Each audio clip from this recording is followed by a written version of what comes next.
Hello friends, आप सभी का स्वागत है मेडिको एडवाइस पर। My self Pradeep Saran A MBBS student. मुझे शुरू से ही टीचिंग का शौक़ था और मैंने सोचा कि एक यूट्यूब चैनल ओपन कर लिया जाए। दोस्तों, मैं आपको इस चैनल पर MBBS के कुछ इंपॉर्टेंट टॉपिक टीच करूँगा। तो आज का अपना टॉपिक है jaundice. Jaundice MBBS first year के लिए नहीं बल्कि पूरी क्लिनिकल प्रैक्टिस लाइफ में इम्पोर्टेंट है और डेफिनेटली आपको एग्ज़ाम में जॉन्डिस का क्वेश्चन मिलेगा। तो अपन आज शुरुआत करते हैं जॉन्डिस से। जॉन्डिस होता क्या है? Jaundice is a clinical condition characterise by the yellow colour of the skin and sclera of the eye. यानी skin, sclera of eye, nails, ये सब येलोइश टर्न हो जाते हैं। क्यों होता है ऐसा? It is cause by the deposition of bilirubin due to its elevated level in serum. मतलब बिलिरुबिन का सीरम में बढ़ना ही जॉन्डिस का कारण है। तो अपने को बिलिरुबिन की नॉर्मल वैल्यू पता होना चाहिए। इसकी नॉर्मल रेंज रहती है 0.2 से 1 मिलीग्राम पर DL। बिलिरुबिन भी दो टाइप्स के रहते हैं। एक तो कंजुगेटेड बिलिरुबिन रहता है, इसी को बोलते हैं अपन डायरेक्ट बिलिरुबिन। दूसरा रहता है अनकंजुगेटेड, इसी को अपन बोलते हैं इनडायरेक्ट बिलिरुबिन। सबसे पहले मैं बात करता हूँ कंजुगेटेड यानी डायरेक्ट बिलिरुबिन की। इसकी नॉर्मल रेंज रहती है 0.4 मिलीग्राम पर DL से कम। अनकंजुगेटेड यानी इनडायरेक्ट बिलिरुबिन की बात करूँ तो इसकी नॉर्मल रेंज रहती है 0.6 मिलीग्राम पर DL से कम। जॉन्डिस इज ऑल्सो कॉल्ड इक्ट्रस, इसे इक्ट्रस भी कहा जाता है। जॉन्डिस 3 टाइप्स के होते हैं। Types of jaundice, 3 types of jaundice. First होता है हिमोलिटिक, इसी को अपन बोलते हैं प्री हिपेटिक जॉन्डिस। सेकंड रहता है हिपेटिक जॉन्डिस, इसी का दूसरा नाम होता है hepatocellular. And third one is post hepatic jaundice, इसे अपन कहते हैं ऑब्स्ट्रक्टिव जॉन्डिस। तीनों जॉन्डिस के कुछ फीचर है, कुछ डिफरेंसेस हैं जो अपन देखते हैं ताकि अपने को बहुत आसानी होगी कौन सा जॉन्डिस है, कैसे आइडेंटिफाई करना है। फर्स्ट कॉलम में मैं बताऊंगा फीचर्स, सेकंड कॉलम में बताऊंगा प्री हिपेटिक यानी हिमोलिटिक जॉन्डिस के बारे में। सेकंड कॉलम में बताऊंगा मैं हिपेटिक यानी हिपेटोसेलर जॉन्डिस। एंड थर्ड कॉलम में पोस्ट हिपेटिक यानी ऑब्स्ट्रक्टिव जॉन्डिस। फर्स्ट अपन देखते हैं क्योजेस, क्या कारण है। सबसे पहले बात करता हूँ प्री हिपेटिक यानी हिमोलिटिक जॉन्डिस की।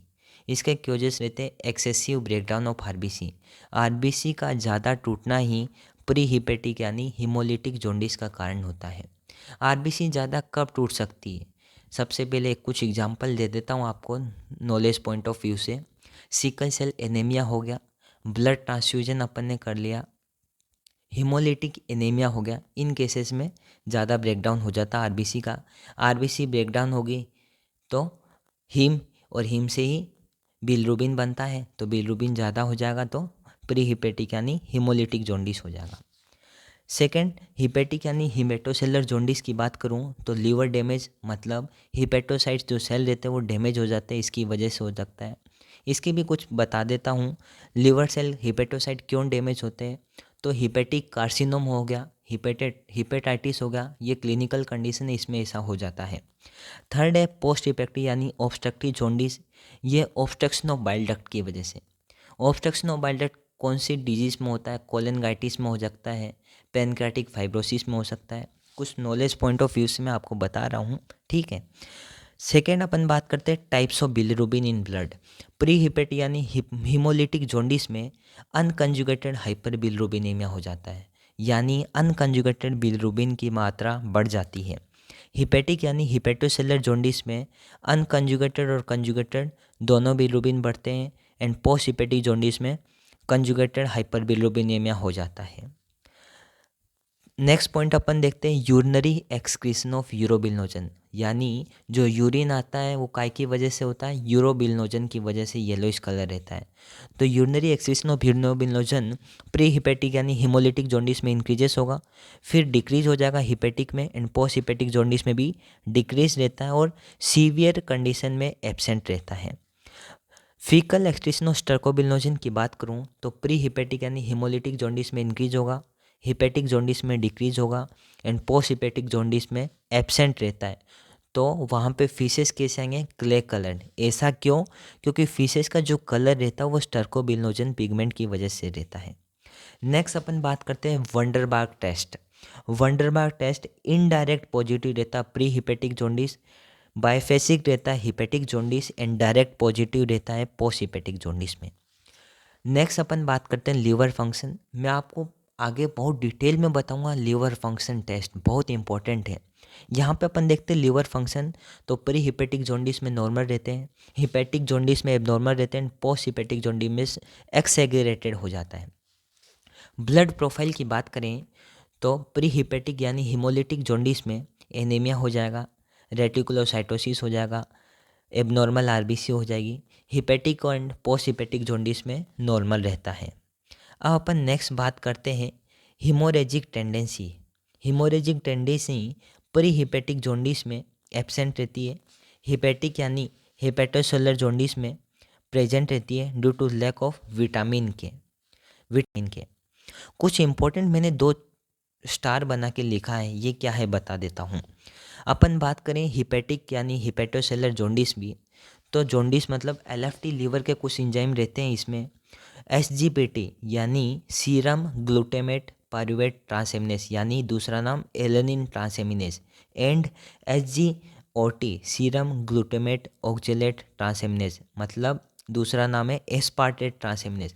ये दोनों एंजाइम एलिवेट हो जाते हैं हिपेटिक यानी हिपेटोसेलुलर जॉन्डिस में। तो इनकी नॉर्मल रेंज में मैं आपको बता देता हूँ। एसजीपीटी और एसजीओटी की नॉर्मल रेंज रहती है 10 to 50 यूनिट पर लीटर। ठीक है। पोस्ट हेपेटिक यानी ऑब्स्ट्रक्टिव जॉन्डिस में अल्कलाइन फॉस्फेटेज एक्टिविटी एलिवेट हो जाती है, मतलब सीरम एलएफटी का एक एंजाइम रहता है अल्कलाइन फॉस्फेटेज, उसकी एक्टिविटी एलिवेट हो जाता है, सीरम में एलिवेट हो जाता है। तो इसकी भी नॉर्मल रेंज अपने को याद होना चाहिए, वो रहती है 5 to 50 यूनिट पर लीटर। अब अपना नेक्स्ट एक छोटा सा टॉपिक है jaundice due to genetic defect. Genetic defect की वजह से कौन कौन से जॉन्डिस हो सकते हैं? सबसे पहले रहता है नियोनेंटल फिजियोलॉजिक जॉन्डिस। ये क्यों होता है? एक एंजाइम रहता है यूडीपी ग्लूकुरोनोलाइड ट्रांसफरेज, वो उसकी एक्टिविटी कम रहती है काय में? इन्फेंट में। तो इन्फेंट में ऐसा हो जाता है, तो इसे कैसे ट्रीट करेंगे अपन? एक ड्रग्स आती है फिनोबार्बिटोल, और यह फोटोथेरेपी से ट्रीट कर सकते हैं। नेक्स्ट आएगा क्रिगलर नार्जर सिंड्रोम। ये भी कॉन्जेनिटल रहता है, यह भी उसी एंजाइम की वजह से रहता है। और भी कई सिंड्रोम आते हैं जैसे कि ड्यूबिन जॉनसन होगा, रॉबर्टसन सिंड्रोम होगा,